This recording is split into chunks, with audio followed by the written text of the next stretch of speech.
after sewing out both the buttonholes right here, and that video is done. If you want to click over here and link to it. Now it's time to show you how to stitch a button on. So what you can do is actually take off the presser foot, and this stitch here is a picture of a button and showing you it's going to do a little zigzag.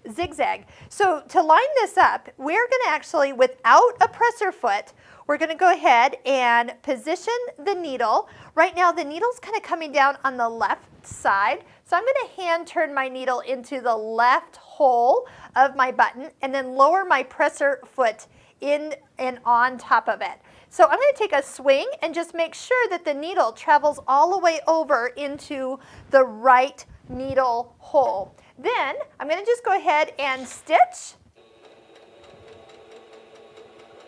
And then as many stitches as you want, go ahead and stop it. Usually somewhere in the 8 to 10 is a good amount of stitches.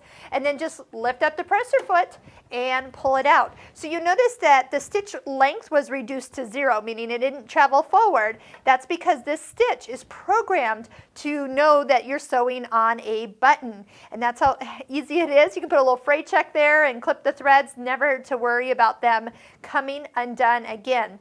Most buttons are going to have the same opening for those eyes, but if you needed to adjust and have it a little bit wider, you could do that right here with the stitch width. Just test the needle swing and make sure it goes into each eye without breaking the needle on the button.